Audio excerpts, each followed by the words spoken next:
Alright, guys, you all ready for chapter 2? I'm so excited! This chapter is called Three Old Ladies Knit the Socks of Death. Like I said, best chapter titles ever. I was used to the occasional weird experience, but usually they were over quickly.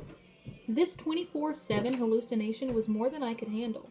For the rest of the school year, the entire campus seemed to be playing some kind of trick on me. The students acted as if they were completely and totally convinced that Mrs. Kerr, a perky blonde woman whom I'd never seen in my life until she got on our bus at the end of the field trip, had been our pre-algebra teacher since Christmas. Every so often, I would spring a Mrs. Dodds reference on somebody just to see if I could trip them up, but they would stare at me like I was a psycho. It got so I almost believed them. Mrs. Dodds had never existed. Almost. But Grover couldn't fool me. When I mentioned the name Dodds to him, he would hesitate, then claim she didn't exist. But I knew he was lying. Something was going on. Something had happened at that museum. I didn't have much time to think about it during the day, but at night, visions of Mrs. Dodds with talons and leathery wings would wake me up in a cold sweat. The freak weather continued, which didn't help my mood. One night, a thunderstorm blew out the windows in my dorm. A few days later, the biggest tornado ever spotted in the Hudson Valley touched down only 50 miles from Yancey Academy. One of the current events we studied in social studies class was the unusual number of small planes that had gone down in sudden squalls in the Atlantic that year. I started feeling cranky and irritable most of the time. My grades slipped from D's to F's. I got into more fights with Nancy Bobofit and her friends. I was sent out into the hallway in almost every class. Finally, when our English teacher, Mr. Nickel, asked me for the millionth time why I was too lazy to study for spelling tests, I snapped. I called him an old sot. Wasn't even sure what that meant, but it sounded good. The headmaster sent my mom a letter the following week making it official. I would not be invited back next year to Yancey Academy. Fine, I told myself, just fine. I was homesick. I wanted to be with my mom in our little apartment on the Upper East Side, even if I had to go to public school and put up with my obnoxious stepfather and his stupid poker parties. And yet, there were things I'd miss at Yancey. The view of the woods out my dorm window, the Hudson River in the distance, the smell of pine trees. I'd miss Grover, who'd been a good friend, even if he was a little strange. I worried how he'd survive next year without me. I'd miss Latin class, too. Mr. Bruner's crazy tournament days and his faith that I could do well. As exam week got closer, Latin was the only test I studied for. I hadn't forgotten what Mr. Bruner had told me about this subject being life and death for me, and I wasn't sure why, but I started to believe him.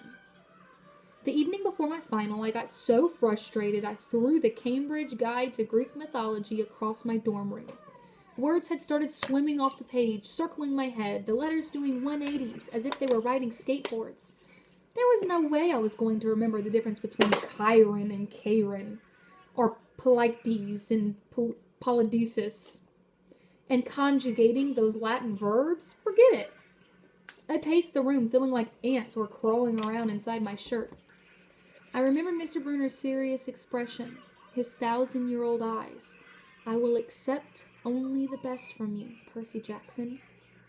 I took up a deep breath. I picked up the mythology book. I'd never asked a teacher for help before. Maybe if I talked to Mr. Bruner, he could give me some pointers. At least I could apologize for the big fat F I was about to score on his exam. I didn't want to leave Yancey Academy with him thinking I hadn't tried. I walked downstairs to the faculty offices. Most of them were dark and empty, but Mr. Bruner's door was ajar, light from his window stretching across the hallway floor. I was 3 steps from the door handle when I heard voices inside the office. Mr. Bruner asked a question. A voice that was definitely Grover's said, "Worried about Percy, sir?" I froze. I'm not usually an eavesdropper, but I dare you to try not listening if you hear your best friend talking about you to an adult. I inched closer. "Alone this summer," Grover was saying. I mean a kindly one, in the school. Now that we know for sure, and they know too, we would only make matters worse by rushing him, Mr. Brunner said. We need the boy to mature more. But he may not have time. The summer solstice deadline will have to be resolved without him. Grover, let him enjoy his ignorance while he still can. Sir, he saw her. His imagination, Mr. Brunner insisted. The mist over the students and staff will be enough to convince him of that. Sir, I can't fail in my duties again. Grover's voice was choked with emotion. You know what that would mean. You haven't failed, Grover, Mr. Brunner said kindly. I should have seen her for what she was. Now let's just worry about keeping Percy alive until next fall. The mythology book dropped out of my hand and hit the floor with a thud. Mr. Brunner went silent. My heart hammering, I picked up the book and backed down the hall. A shadow slid across the lighted glass of Brunner's office door. The shadow of something much taller than my wheelchair-bound teacher. Holding something that looked suspiciously like an archer's bow. I opened the nearest door and slipped inside. A few seconds later, I heard a slow clop, clop, clop, like muffled wood blocks. Then a sound like an animal snuffling right outside my door. A large, dark shape paused in front of the glass, then moved on. A bead of sweat trickled down my neck. Somewhere in the hallway, Mr. Brunner spoke. Nothing, he murmured. My nerves haven't been right since the winter solstice. Mine neither, Grover said, but I could have sworn. Go back to the dorms, Mr. Brunner told him. You've got a long day of exams tomorrow. Don't remind me. The lights went out in Mr. Brunner's office. I waited in the dark for what seemed like forever. Finally, I slipped out the hallway and made my way back up to the dorm. Grover was lying on his bed, studying his Latin exam notes like he'd been there all night. Hey, he said, bleary-eyed. You going to be ready for this test? I didn't answer. You look awful, he frowned. Is everything okay? Just tired. I turned so he couldn't read my expression and started getting ready for bed. I didn't understand what I'd heard downstairs. I wanted to believe I'd imagined the whole thing, but one thing was clear. Grover and Mr. Brunner were talking about me behind my back. They thought I was in some kind of danger. Can you go away? The next afternoon, as I was leaving the 3-hour Latin exam, my eyes swimming with all the Greek and Roman names I'd misspelled, Mr. Brunner called me back inside. For a moment, I was worried he'd found out about my eavesdropping the night before, but that didn't seem to be the problem. Percy, he said, don't be discouraged about leaving Yancey. It's for the best. His tone was kind, but the words still embarrassed me. Even though he was speaking quietly, the other kids finishing the test could hear. Nancy Boba Fett smirked at me and made little kissing motions with her lips. I mumbled, Okay, sir. I mean, Mr. Brunner wheeled his chair back and forth like he wasn't sure what to say. This isn't the right place for you. It's only a matter of time. My eyes stung.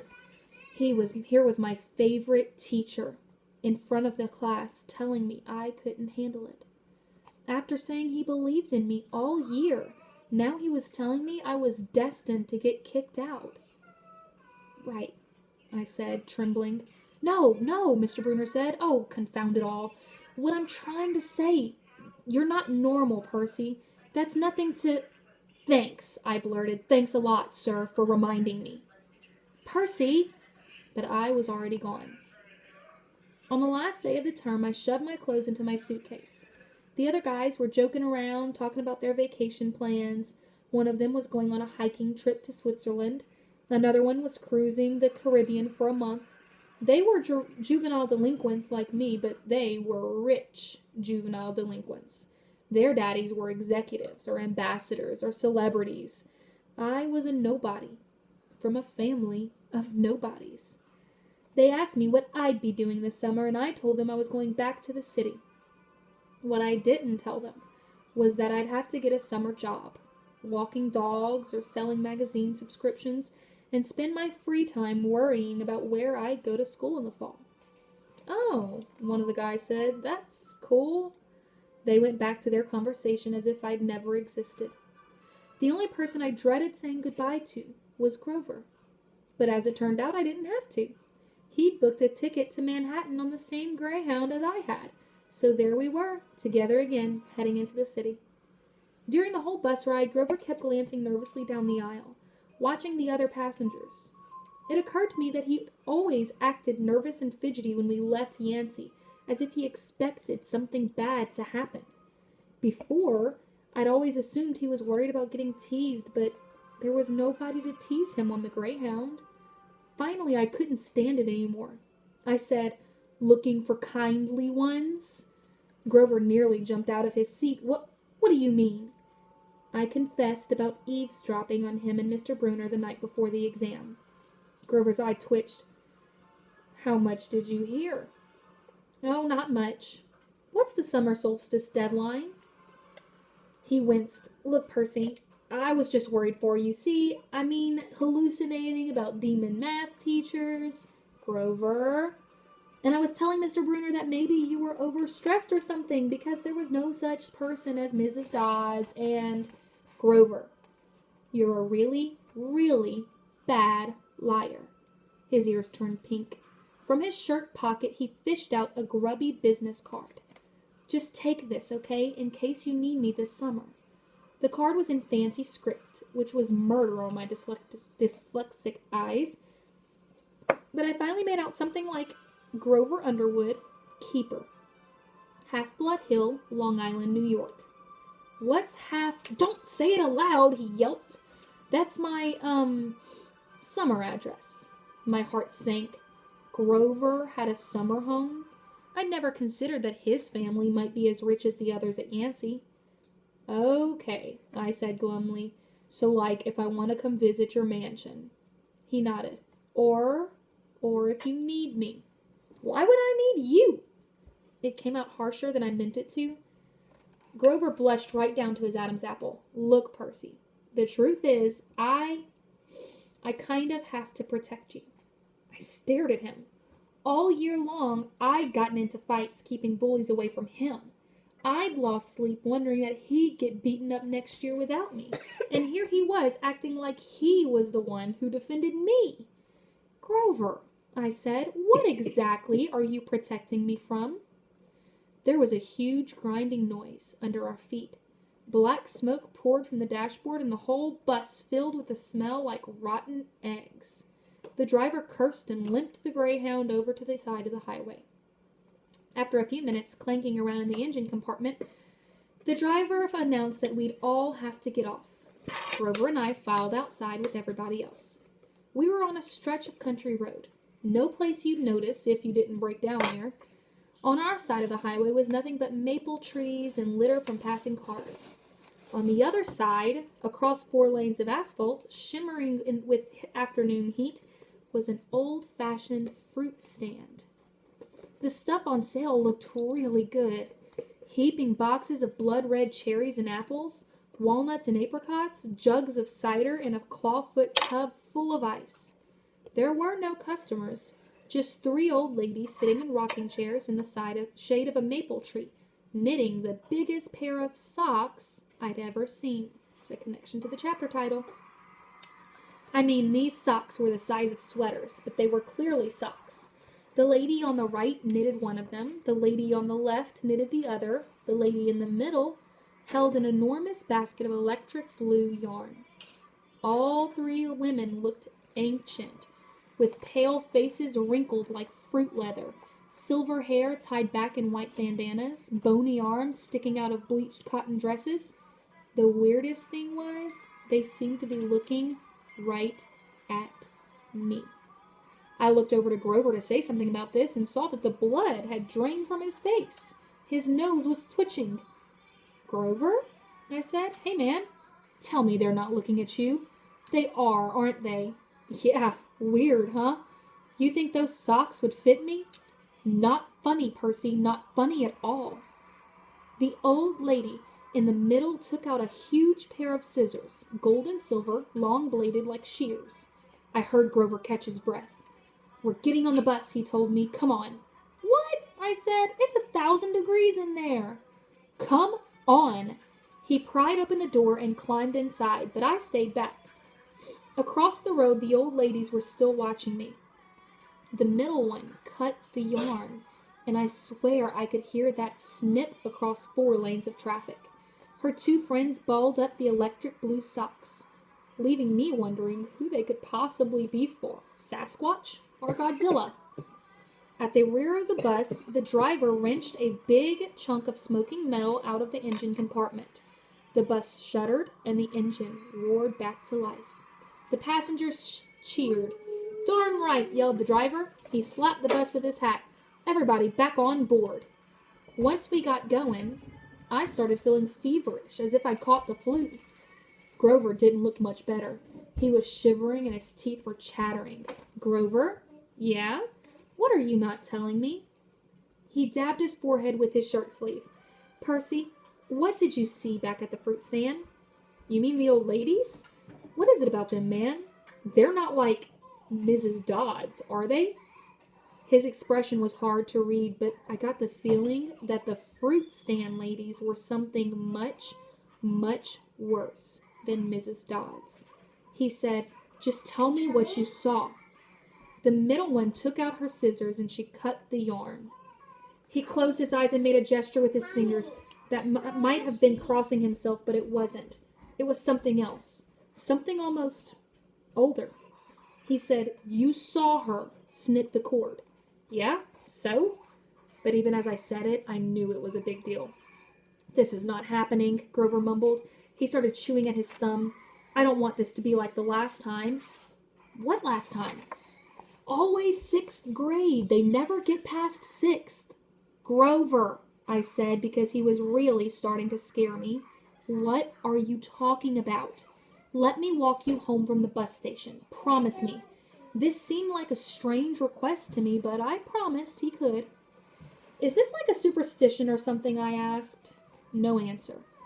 Grover, that snipping of the yarn, does that mean somebody is going to die? He looked at me mournfully, like he was already picking the kinds of flowers I'd like best on my coffin. So, don't know who the little old ladies at the fruit stand were. Don't know what the snipping of the yarn meant. Who's gonna die, maybe?